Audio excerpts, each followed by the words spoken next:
Hello guys, magandang araw po sa inyong lahat. Kumusta po kayong lahat dyan guys? Sana po is okay po kayo ngayon. Kung saan po kayo or kung ano po ang ginagawa ninyo is sana po is okay po kayo ngayon.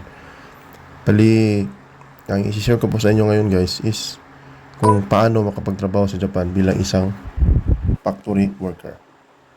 So yun po yung isi-share ko po sa inyo para at least matulungan ko po kayo at matulungan nyo din po inyong mga mahal sa buhay at especially po is matulungan din po ang ating mahal na bayang Pilipinas. So, kung bago ka pa lang sa channel na to is please like, share, subscribe para marami tayong matutulungan mga kapwa nating Pilipino para sa ikaangat ng ating bansa, ikaangat nating lahat. So, matulungan ko po kayo, matulungan ko rin, nyo din po ang mga nyo mahal sa buhay at matulungan rin natin ating mahal na bayan. Yan, para sa ating mahal na bayan guys. Magtulungan tayo kasi dito sa Japan kasi nagtutulungan sila guys kaya maunlad yung Japan guys. Wala silang yung away-away, yung mga ganun-ganun. Wala yan dito. Kaya napakaunlad ng Japan. Wala akong naririnig dito na mga yung mga pero hindi yan yung concern natin. Ang topic po natin ngayon is about sa factory. Kung paano makapagtrabaho sa Japan bilang isang factory worker. So, ready ka na? Come on, let's go!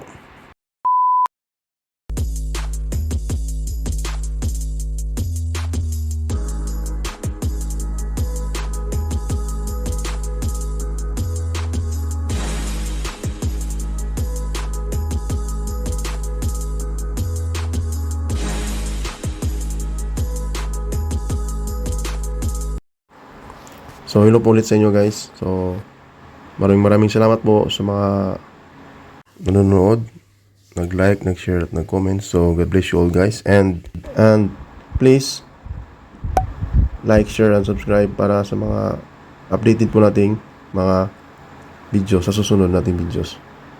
At meron na rin po pala tayo guys sa TikTok or Facebook and YouTube.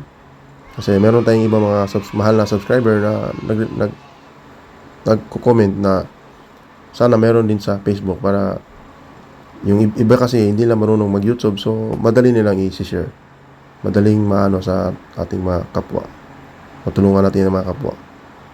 So yun. So kung bago ka pa lang sa channel na to at kung hindi man ikaw yung makapagtrabaho is please paki-share mo na din siya sa mga mahal mo sa buhay or friends mo or baka cousin mo or kahit ex mo pa. Basta willing magtrabaho sa Japan. Siyempre, Pilipino din yan, di ba? So, tulungan natin. Except na lang kung PhilAm yun kasi hindi na kailangan magtrabaho yun. Di ba?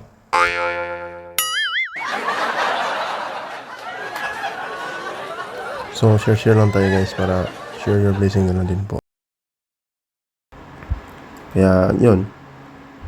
So, sana is matulungan ko po kayo at makatulong din po kayo sa inyong mga mahal sa buhay para share your blessings guys para pagpalain din tayo ng Panginoon. Kasi ganyan din ako katulad sa inyo dati guys na walang alam. Pero sa awa ng Panginoon, nandito na tayo sa Japan. So sana po guys is may matutunan po kayo sa topic po natin ngayon. So sana po is matupad nyo din po ang pangarap nyo po sa buhay. At sana is ito na po yung time na para po sa inyo. Baka ito na po yung chance or time na matupad nyo po ang inyong pangarap sa buhay na makapagtrabaho sa Japan. If God's will po guys. So, yung paraan at isasama na rin natin yung qualification.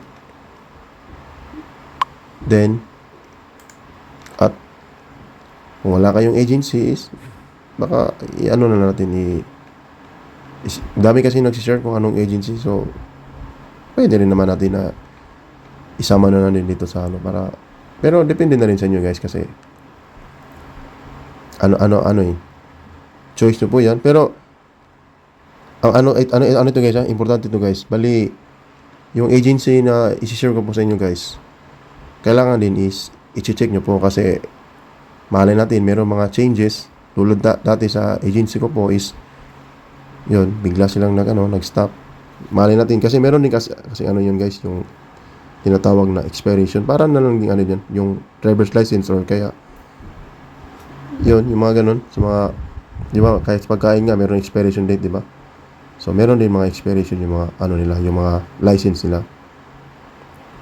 So, kailangan nyo rin pong i-check kung naka, ano pa rin ba sila sa POA, valid pa ba yung ano nila, yung license. So, importante ito guys. So, kaya sinabi ko na ngayon para iwas scam po. Kasi ayoko din po na may scam kayo.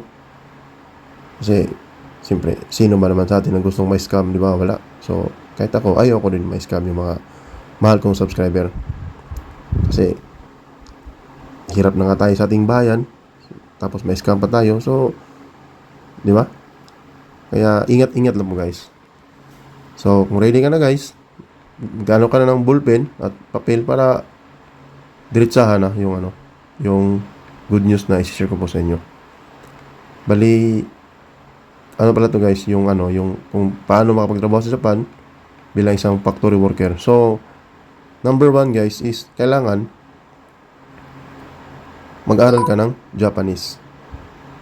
Yun yung pinaka number 1 talaga. Then, pero ano to guys ha? Bali, kumbaga, optional to guys kung ano.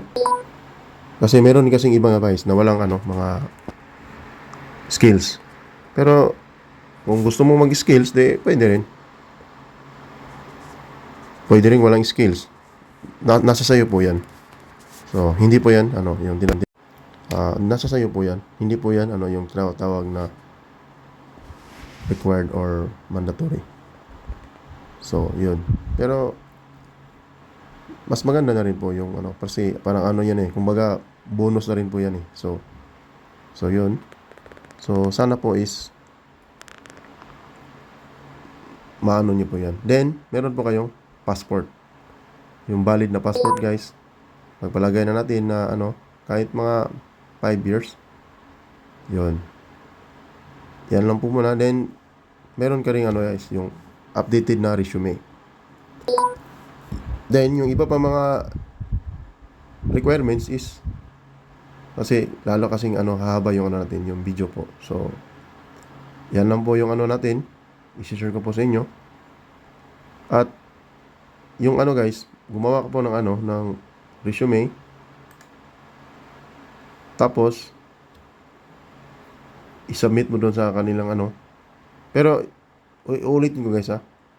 Bago kayo mag-submit guys, kailangan nyo po munang i-check yung ano nila, yung status ng kanilang license. Kasi, malay mo, ano na pala sila, expire na pala yung license nila or business license nila. So, may scam ka lang, magagastusan ka lang, kawawa yung parents mo kasi sila yung nag-ano nat sa atin at kawawa ka rin siyempre. So, bagong lahat. Pero pinaka the best guys is pray lagi guys kasi tao lang tayo, mahina tayo. So, kailangan natin ng gabay ng Panginoon. Kasi tao lang tayo kasi guys, naranasan ko na rin po yan kasi kung ako lang sa sarili ko, hindi ko talaga kaya. So, mas mabuti na rin na ipagpasa Diyos natin. Kasi siya kasi ang may-ari ng lahat ng bagay. Siya rin nakakalam kung ano sa future. Tayo nga eh, kahit bukas hindi natin alam. So, pagpasa Diyos na lang natin guys. So, yun. So, yun guys. Tandaan nyo po. Bago po ang lahat, kailangan, una po yung passport. Kailangan, yung passport nyo po na yung valid. Kailangan kahit 5 years yung validation. So, unahin nyo po yung ano guys, yung passport nyo po kasi after na nag-aaral ka ng Nihongo, tapos yung passport mo pala is mag-expire na. So, baliwala rin. Malilimutan mo yung inaaral mo Nihongo. Mag-aaral ka pa ulit niyan kasi makakalimutan mo. Iba kasi pag nasa Pilipinas tayo guys kasi iba yung salita. Pero iwan ko lang dun sa mga ibang tao kasi baka hindi nila makalimutan. So, yun. So, unahin nyo po din yung passport bago kayo mag-ano. Kaya, check nyo po yung passport nyo. Then, next move is yung agency. Saka mag-aral kayo ng Nihongo. Kasi, sila nang bahala sa inyo lahat niyan, guys. Problemahin nyo lang po dyan is yung pag-aaral ng Nihongo. So, yun. Then, sila na pong bahala mag-provide sa inyo ng mga employer nyo. So, yun po, guys. So, sana po is natulungan ko po kayo or may natutunan po kayo sa topic po natin ngayon about sa kung paano makapagtrabaho sa Japan bilang isang factory worker po. So yun, at good luck po guys sa pag-aaral ng Nihongo. Basta ang masasabi ko lang po is mag-aaral na po kayo ng mabuti para yan po yung susi ng ating ng ating, kumbaga, sa madaling sabi, pag pupunta ka sa ng isang digmaan, yan po yung ating bala or weapon. So yun, isa po yun sa na guys, yung at yung agency pala na i-share ko po sa inyo is yun, Alpha Tumo. I-flash po natin yung agency at saka yung address. Yun. Para kung wala kayong agency, pero kung meron kayo, is mas maganda. So ayan. So sana po guys is may natutunan po kayo, and ingat po kayo lagi para po sa ating mga mahal sa buhay. Maraming salamat po sa panonood guys, and